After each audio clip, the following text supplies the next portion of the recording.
Thank you. Family, friends.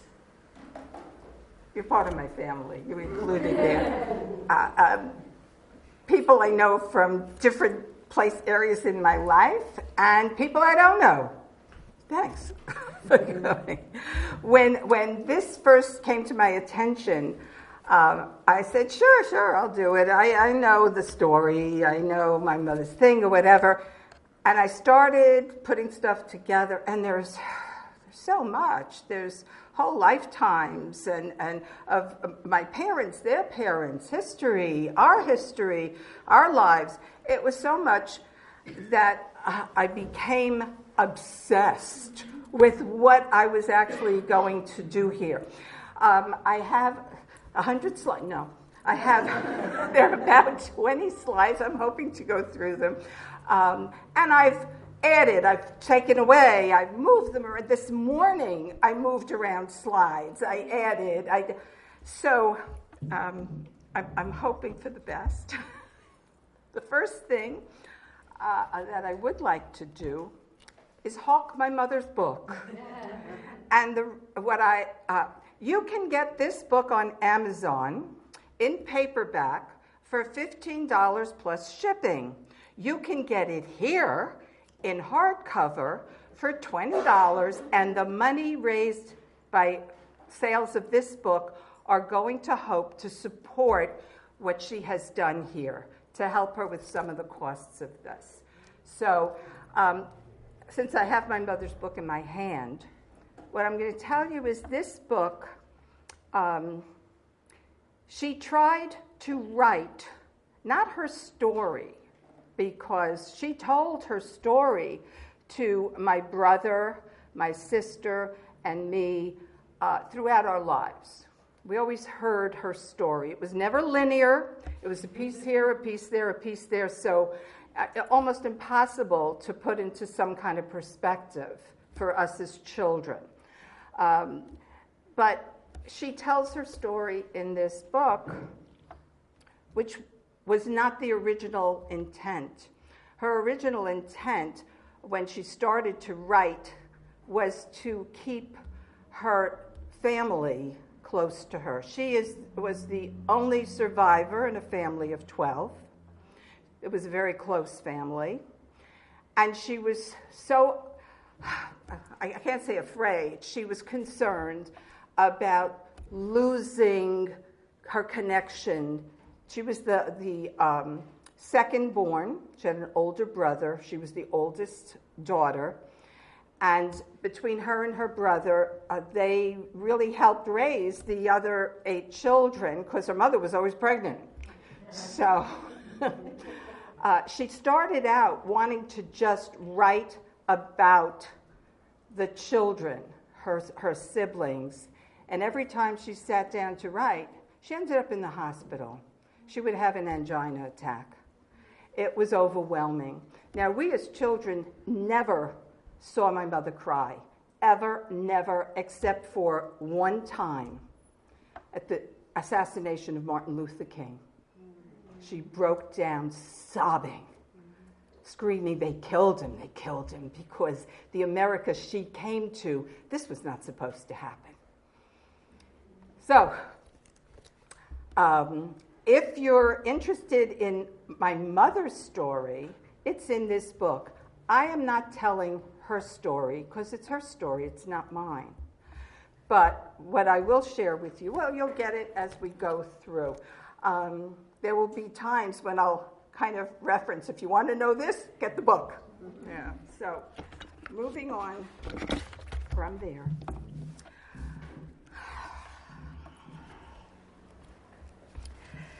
I'm going to start kind of at the end and talk about a beginning. The other 11 people in my mother's family were murdered. There are no graves. There are no headstones. In order to honor that place for my mother and how important it was to keep her family in her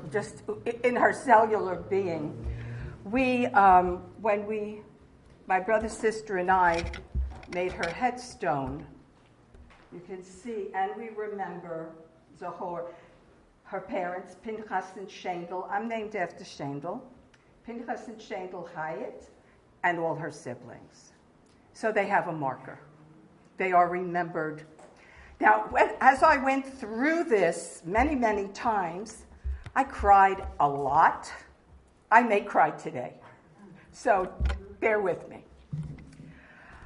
She did write, finally, was able to write about her siblings because she wanted to share them with us and she wanted to keep them close. I'm going to share with you her short blurbs about each of her siblings. Her older brother, Shulam.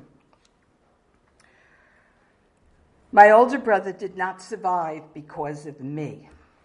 He was in a group of people who were going to escape to Russia.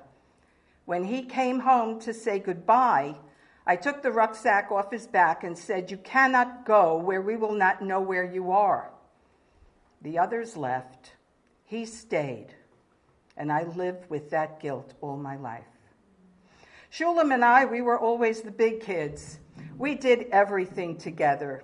We took care of the little ones and took the bigger ones to school. We went to Hebrew lessons in the evenings. I helped him with the Torah reading before his bar mitzvah. I was a fast learner.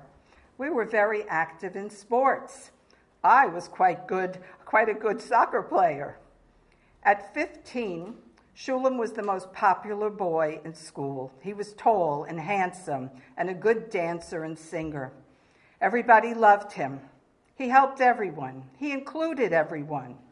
At a dance party, all the girls danced when my brother was there. He was very strong as he grew older. Every Friday evening, all the young people would go walking on the main street. Some of the Polish hooligans also came out pushing around in the crowd until they saw my brother and his friends coming. They ran for their lives. When the ghetto was burning and I and my father were leaving, I saw my brother on the other side. The houses were burning, the Germans were shooting, and we could not come together. That was when I saw my brother Shulam for the last time. Mara. Now my daughter here, Mara, is named after my mother's sister. When I knew as a child that if I had a girl, it would be Mara, because this was a story that my mother pretty much raised us on, and I'm sorry to say it was, she had a horrific death, but the story just stayed so with me that I knew I would have to name a daughter after her. When I chose the name, my father, who was very superstitious, had a fit, saying, "You cannot name a child after somebody who died so young." And my response to him was, "Nobody died old." Mara was a very beautiful girl. She had a very light complexion and long golden blonde hair. She mostly kept to herself, not too many friends and no boyfriends. After public school, she had enough of education and wanted to be in the family business. Her father was a baker. He had a bakery. Our father accepted her, and she did a great job taking care of all 3 stores and the workers. She was 14 years old then. Before the ghetto was fenced in, many people came to look of. When she was 19 years old, Mara met a young man from one of the families that came in, and they fell in love, and they were married. When the first action in our town took place, Mara was 8 months pregnant. The Germans rounded up all the Jews, and we were sitting on the ground in the marketplace. May 2nd, 1942. Mara stood up to look for her husband, and that's when one German noticed her. He came over and kept hitting her with the butt of his machine gun in the belly until he killed her. I held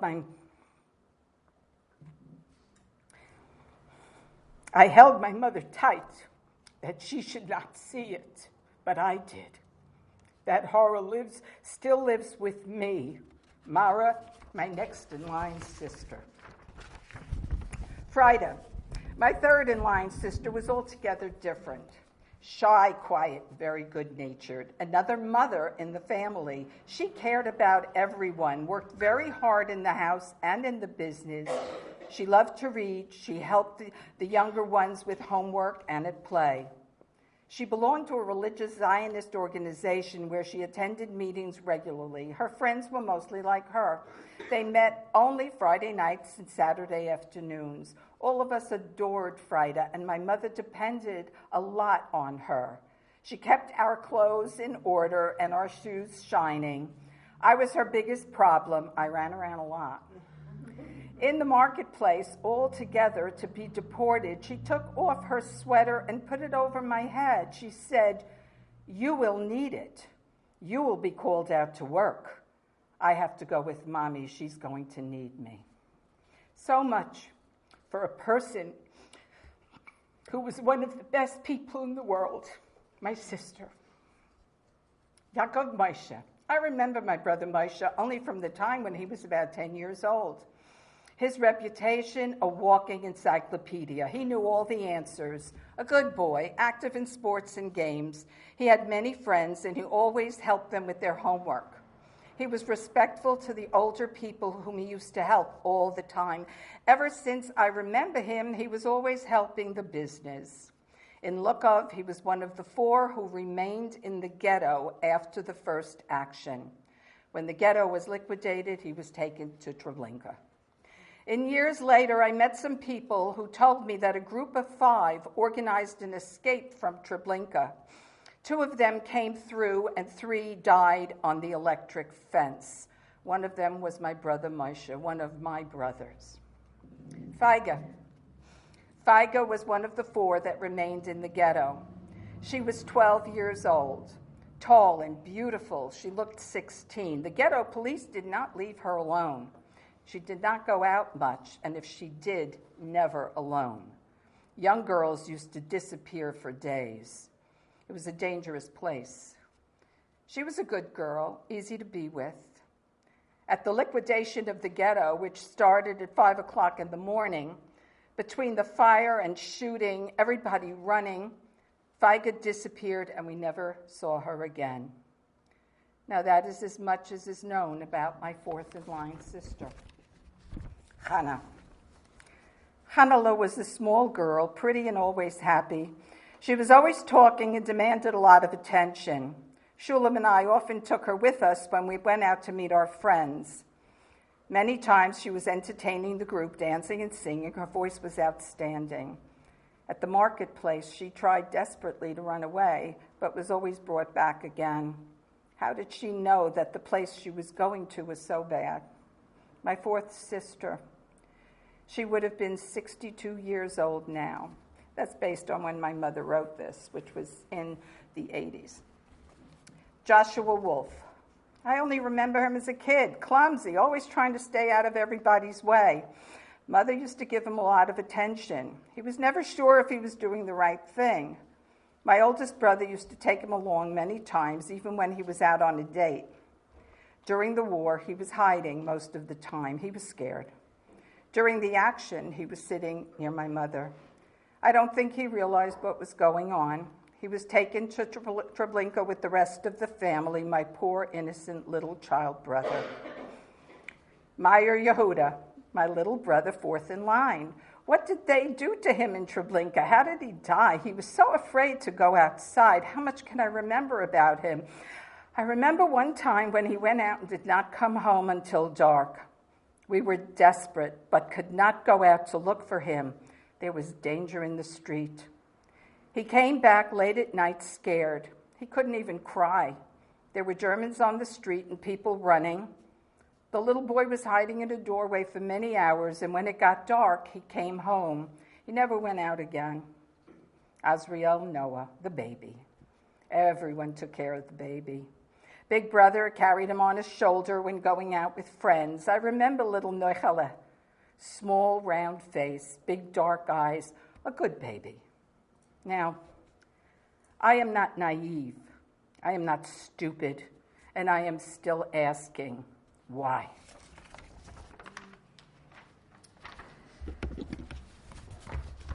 You can understand why I spent a lot of time crying while I was preparing this. Both my parents came from Lukov, a small town in Poland. I'm going to read it. You can read along with me. The Jewish community in Lukov numbered about 6,000, or about 50% of the population. Almost all of them were murdered in the Holocaust. On September 4th, 1939, the German Luftwaffe bombed Lukov's train station, causing many civilian deaths. My paternal grandmother, Rivka, my middle name is Rivka, was selling food at the train station when it was bombed. She was among the first deaths in Germany's war. In May 1941, a large Jewish ghetto was formed. Jews were brought in from other towns, and the number of Jews in the ghetto was nearly 12,000. In mid-September 1942, it was fenced in. Approximately 2,200 inmates were shot locally into execution pits. My paternal grandfather, Herschel, my brother was named after him, was among them. Others were sent to Treblinka extermination camp. In October 1942, deportations took place on the 5th and 8th, and in November on the 7th and 8th, around 9,000 Jews were put onto trains and sent to Treblinka, where they were murdered. On May 2nd, 1943, the remaining 3,000 to 4,000 Jews were transported to Treblinka. My maternal grandmother, Shain, and her 6 youngest children were among them.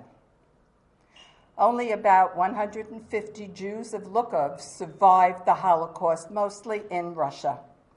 My father was among them. Lukov was an important center of anti-German resistance. My mother was part of that resistance.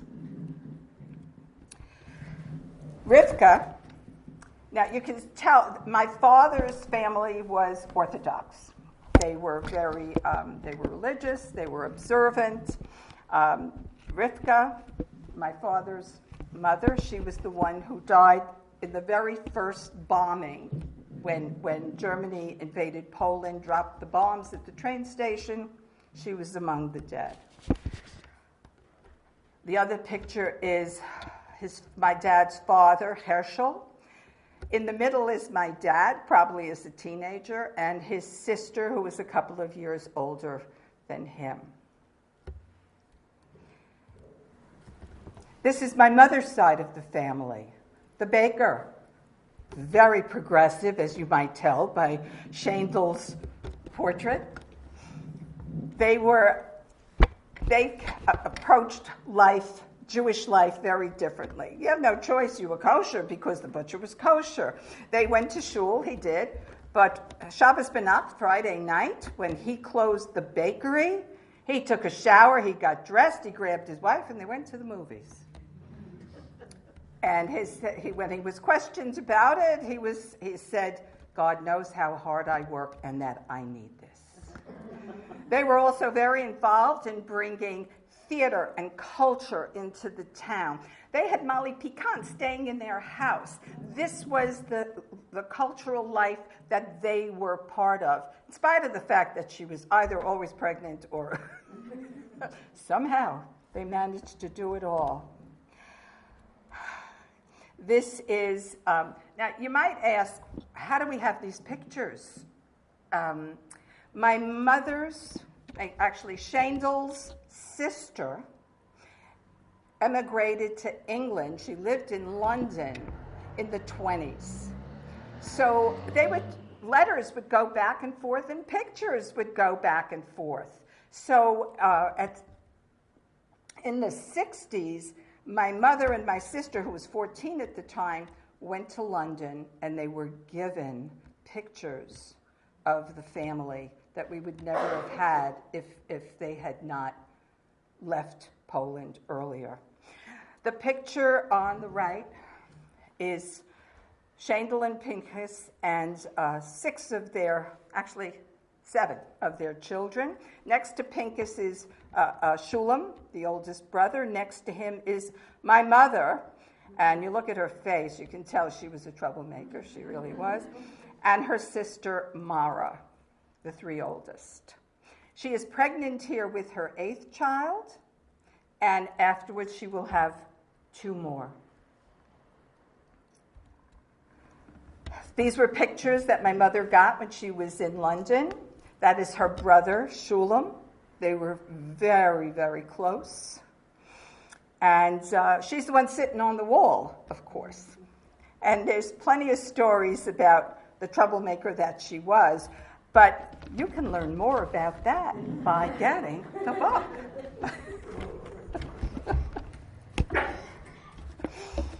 Now, my mother, because she lost everyone and was just spewing her life and her loss to us as children. We heard it from birth. It was part of our story too. My dad, who came from a family of 11 children, but they were rural.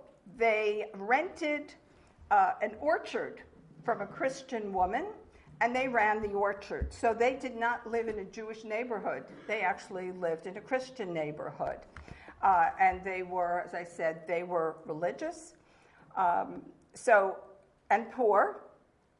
That's why Rivka was at the train station selling fruit and sandwiches to make a few extra dollars, kopek, I don't know what that was, to buy something nice for Shabbos, because the whole family would come for Shabbos dinner. So she needed some extra money.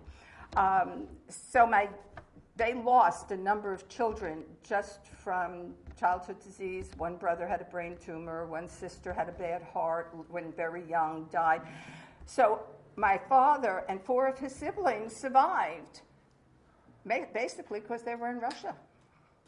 So he didn't really speak about his experiences. He left it to my mother, who just needed to tell this over and over. But after my mother was gone, I sat down with my dad and asked him to fill me in a little bit on his life. What you see here is all I got. So I thought it was going to be me whose phone went off. All right. I was 23 years old and working on a farm in Russia in 1941 when Germany declared war on Russia. A few weeks later, I received my draft notice. I received my uniform, was assigned to a special unit, and was sent to the First White Russian Front. For 3.5 years, we moved slowly forward and finally crossed the Polish border in 1944 as we pushed the enemy to Warsaw. I was given a 10-day leave and went to Lukov to find family, but nobody was left in the town. The Russians had moved the partisans 30 kilometers away while they removed mines. Only 3 women were in the group. One of them was Hayetka Hayat, whose name I recognized. Near Garwolin, 25 kilometers from Warsaw, I was hit with shrapnel and received a severe head wound. After 21 days in a coma, I regained consciousness. In July 1944, I was given a 6-month leave, but was told that I must remain in uniform. I was driven by truck to Lukov and took back my home. In Lukov, I came across 20 survivors who were living together in one building to protect themselves, and that's after the war, from Polish fascists. One of these was a partisan who had come out of the woods, a woman who carried a sawed-off rifle under her coat. Her name was Etta Hayat. She was installed as mayor and worked in the town's main office. Though she grew up in the same town and I knew who she was, she didn't know me. I came to the office every day and watched her as she worked, and I fell in love. Weeks went by before she agreed to let me be the one who walked her home. She didn't want to get involved with a soldier, but even though I was still in uniform, by the end of 44, she finally agreed to marry me. I'm going to tell you a little snippet that she never told my father, I don't think. She shared with me. She didn't want to end up with a soldier, but when they were getting to leave Lukov, and there's a story about an assassination attempt on my mother as the mayor in the book, he came to get her out of there in civilian clothes. And she told me when she saw him out of uniform, she said, "What the hell did I do?" He just looked like an ordinary man now. Don't tell my father. Okay. She became pregnant, even though he was no longer in uniform. And my brother almost died on their escape they did not want to get stuck with Russia as they were closing the borders. So my brother, there was no food. My mother had no food. Her milk wasn't coming in. The child was starving. He was dying. They managed to get to Germany. And you can see in the next couple of pictures, in the DP camp that they finally ended up in, he starts to thrive. They found a doctor who was able to help him.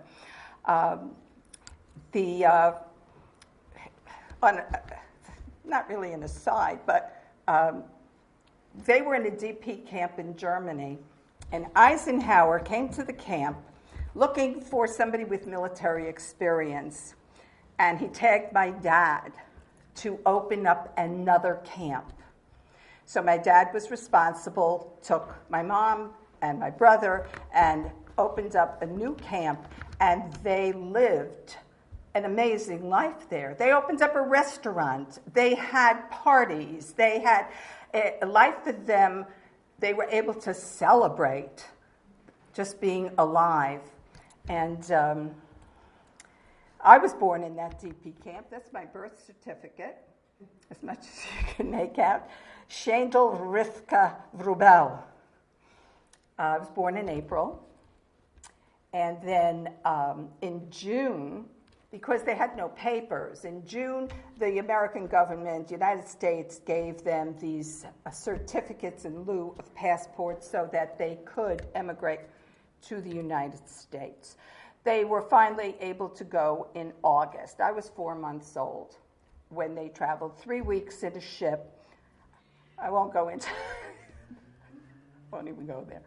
So they came to Brooklyn. The first picture here is in the DP camp.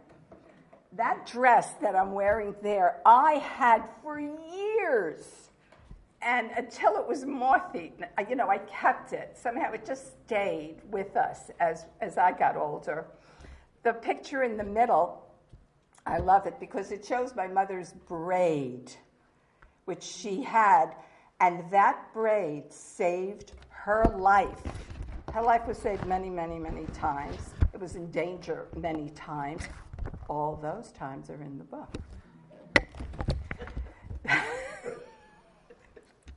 That's my Aunt Sarah, one of my father's sisters. That's my brother. The picture on the right is, my father called me Moonface. You can see why.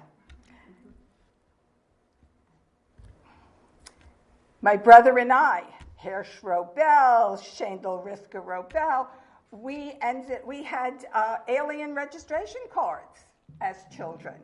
And somewhere in my house, I can't remember where I put it, I have a little green card from Kings County Hospital that says Poor People's Clinic, because that's where we were when we came.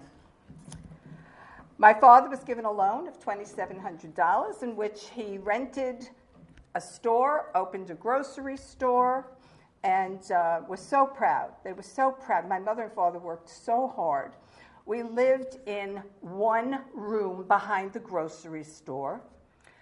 There were the four of us, and then my mother gave birth to my sister, which we really thought was going to be the first Jewish president of the United States because she was American-born, but that didn't work out.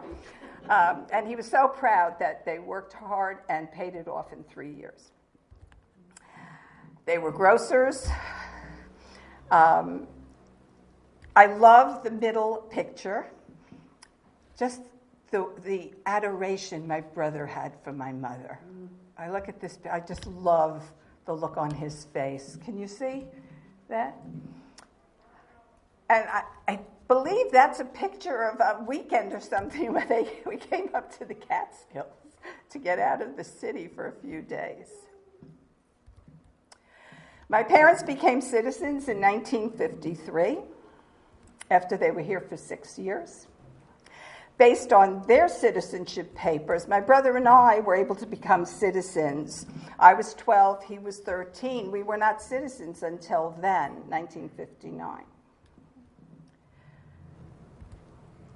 Now, it was really important to my mother that we appear normal.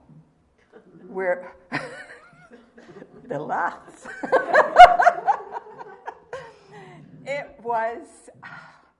We're Americans. We do what American Jews do. And when there were opportunities to celebrate, of course, my brother's bar mitzvah. My brother was taller than the rabbi. That was fun. He had a little mustache. That was fun. They dressed us up. We went out. Everybody looks happy. But that's not what life was really like at home. My sister, who is a historian and a poet, and she gives Holocaust presentations. She lives in Maine, and she gives them different synagogues in Maine, at Maine, the University of Maine. She's pretty well known in that area as a presenter. And I had to look through hundreds of her poems, and I picked a few because they just speak to what I'm speaking to. This is called, she wrote this in 2015. My mom died in 2008. My father died in 2013. But we constantly reflect to try to put ourselves basically back into our own lives. This is called Parents and Children. They were different from the parents of other children. Blamed, shamed, demonized, labeled, horrified, segregated, ghettoized, enslaved, witness to great murder. They were just different from the parents of other children. We were different from the children of other parents. No grandmothers, no heirlooms, walls thick with rage and swallowed pain, the air fogged with grief, the lost unknowable, the found in our hands and eyes, perhaps a trait passed on. Ancestors aplenty, the Nazis saw to that. Young aunts, lithe uncles, little cousins, not a one to die for being old. We lived in the house of murdered people. For him, some of them. For her, all of them. We bore the names of murdered people. And into the fourth generation, still insufficient babies to recall them all to life. We were Luftmenschen much of the time, without ground, without lineage, without a shtetl and a shul. We were dwellings to many people, have breathed for many lives, and still don't know where they end and we begin. We were just different than the children of other parents.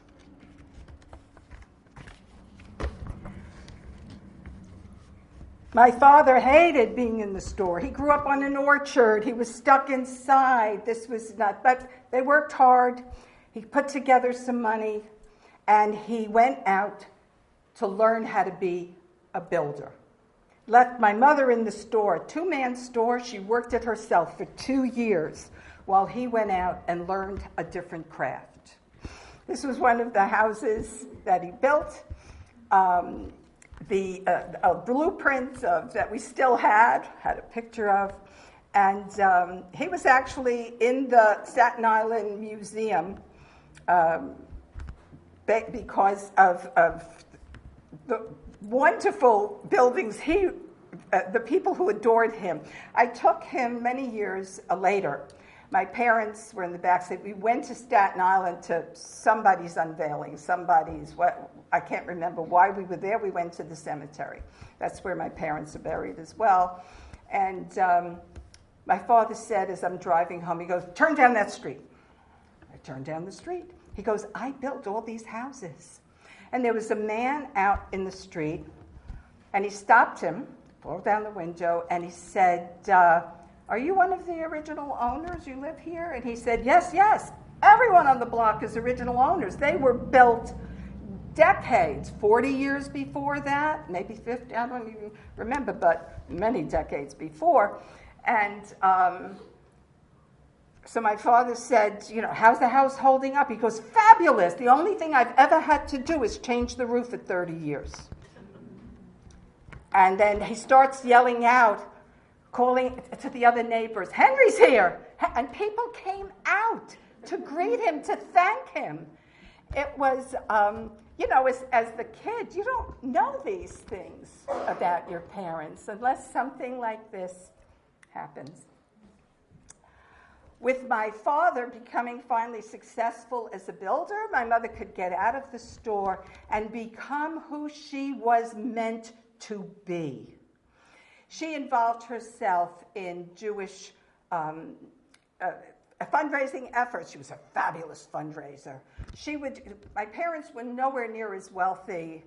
They were okay, very comfortable. They did all right, but they surrounded themselves with other survivors who became multimillionaires in different ways. And those were the people she approached in her fundraising. She started a Hadassah chapter of survivors because the women didn't feel comfortable in American chapters because of language. My mother started a chapter so the women could come together and speak to each other comfortably, and they fundraised up the ones.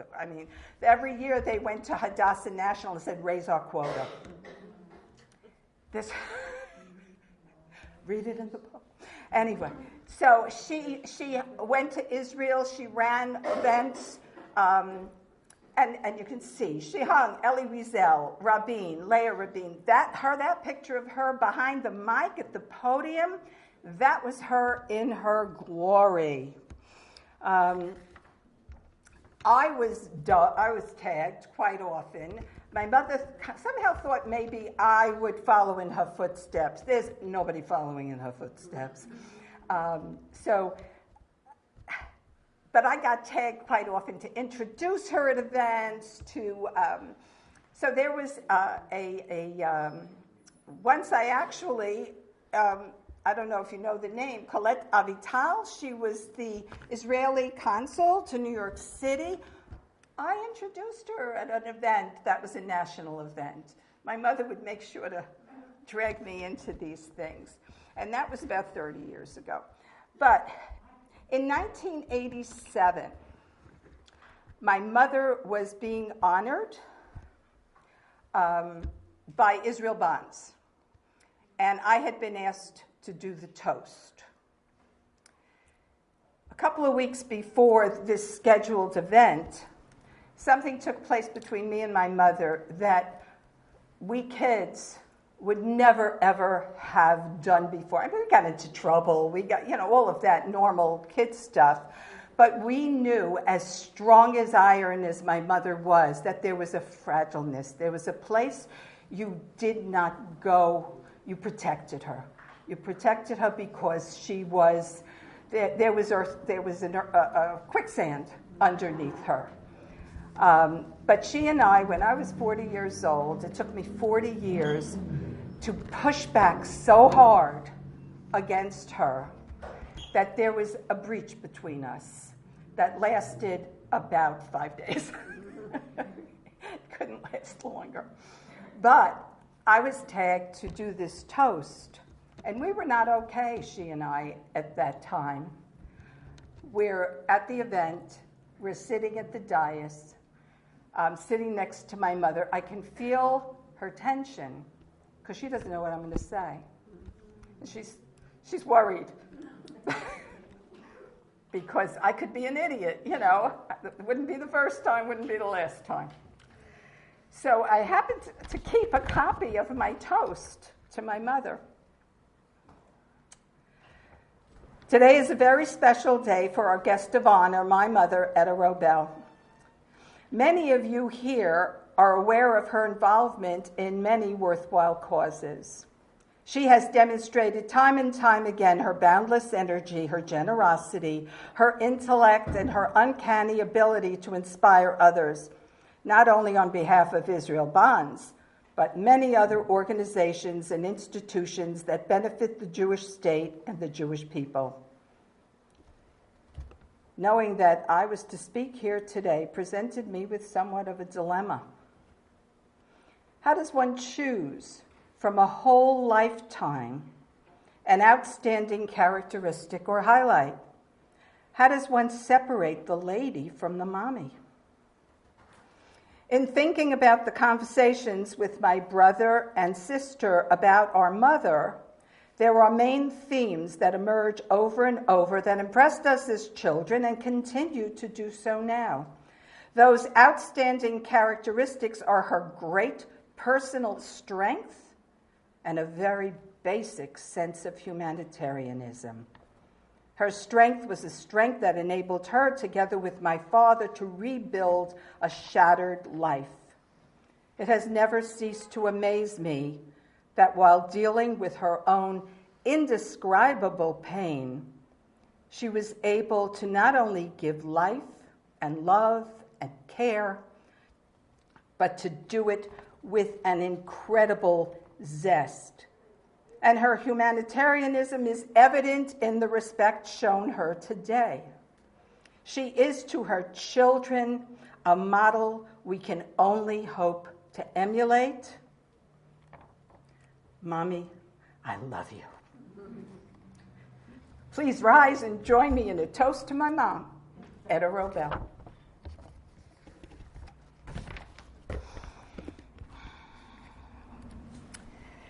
As I said, she was active in Hadassah, Israel Bonds, Akim. If you don't know what Akim is an Israeli organization. It's been there for a very, very long time that deals with mentally handicapped children and adults.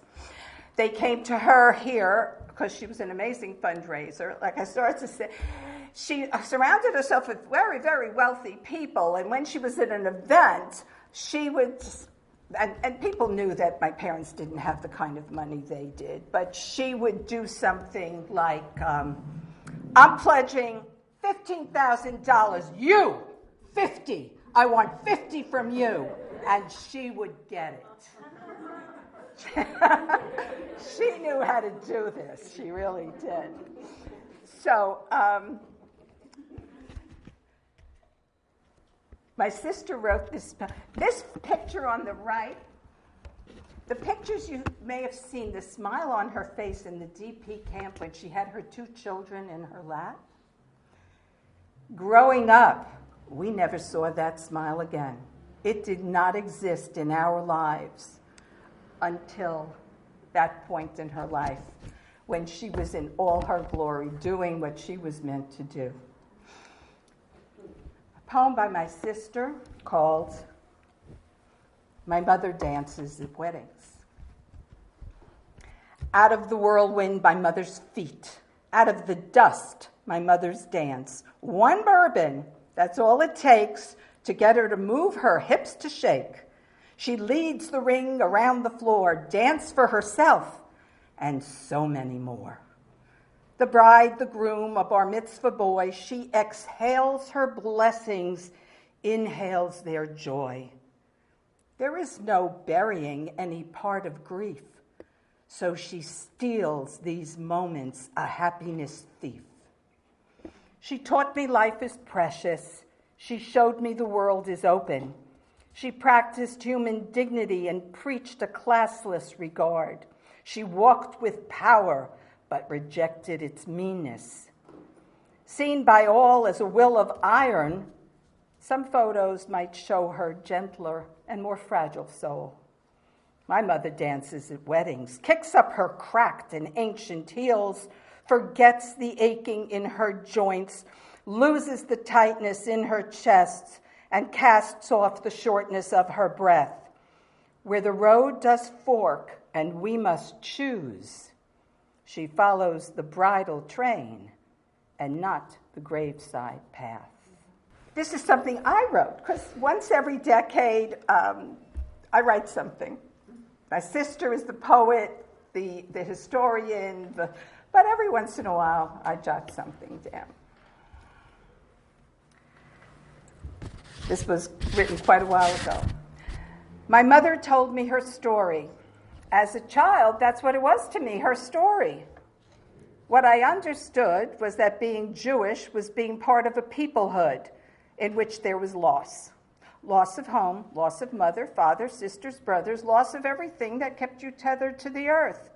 Judaism was bullet holes in the legs, heads, and faces of the adults around me. Tattooed numbers on the arms of the people who came to our home to play cards meant that they had it the worst. My mother told me that whatever she had experienced was still not as bad as what happened to the people who had those tattoos. My mother was a survivor. She was strong. She walked like a soldier. I knew being a Jew was something to be proud of, and in America I was safe to present myself as a Jew and dare anyone to try and hurt me. But along with the bravado of childhood was a deep-seated terror that I could never admit to.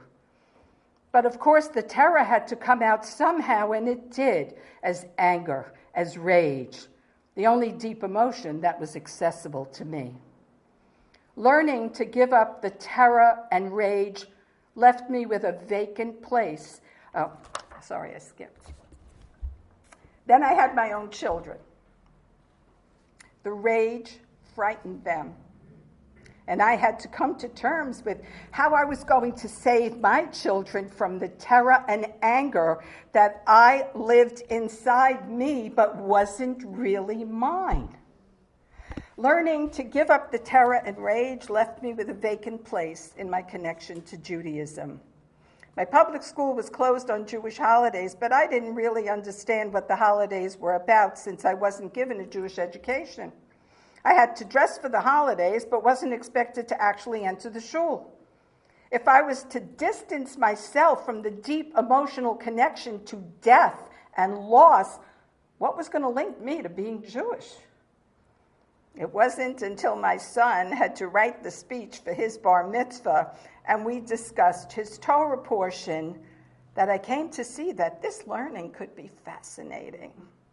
Slowly, over many years, I have, in a scattered and random fashion, been trying to educate myself about what lies beneath and beyond the association with loss, survival, and rage. This journey is leading me toward a connection in which I hope to get to know Judaism as a religion, as a culture, as a history, as my own personal story. There's one more I just want to stick in. I know I'm running so late. So I'm going to miss the part I told you I was going to do. This was... I'm not doing that poem. My mother was a partisan. You can learn about her. She's highlighted in the Jewish Partisans Educational Foundation. And I'll leave that there. This is another poem my sister wrote for both our parents, called From Nothing. What must it be like to sit in your mind, stand in your memory, oceans of glass, long broken, ever unswept, still piercing? I swam towards you, then away, in turns as the moon waxes and wanes, ever repeating, wanting and not wanting. I've inherited your memory, anesthetized. It only hurts when I cry. Once in a while, it's possible for me to be in my life without being in yours. But who am I kidding? Your lives matter more than mine. They have to, for my sake, For theirs all the children ascended from you. You are Eve. You are Adam. We are nothing without you. This is not a figure of speech. We are nothing without you. Period. End of quote. Exclamation point. You are the originals, the very root of life. From ash you came. From smoke you were saved. From oceans of blood you arose, anthropods on the shoreline. You who walked out of the great nothing. And so I will sit in your mind, stand in your memories, swim in your seas of broken glass, every other step still piercing.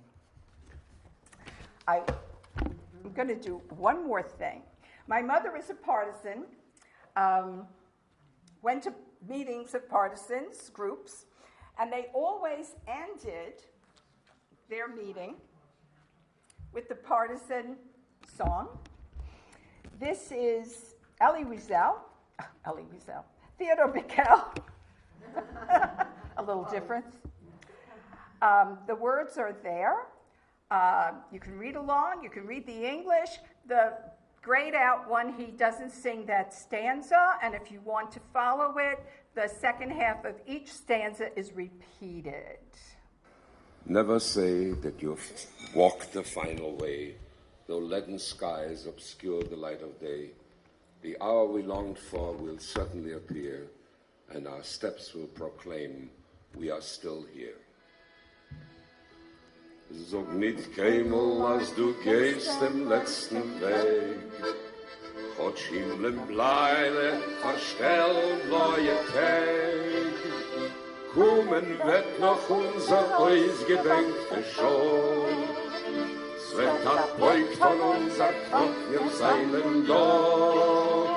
Kommen wird noch unser ausgedenkte Schon. Es wird abbeugt von unser Trott, wir seinen da. Vom grünen Palmenland bis weißen Land von Schnee. Wir kommen heut mit unserem Heim, mit unserer Weh. Und jeder spritzt, was ist gefallen, unser Blut. Sprossen wird dort unser Glure, unser Mut.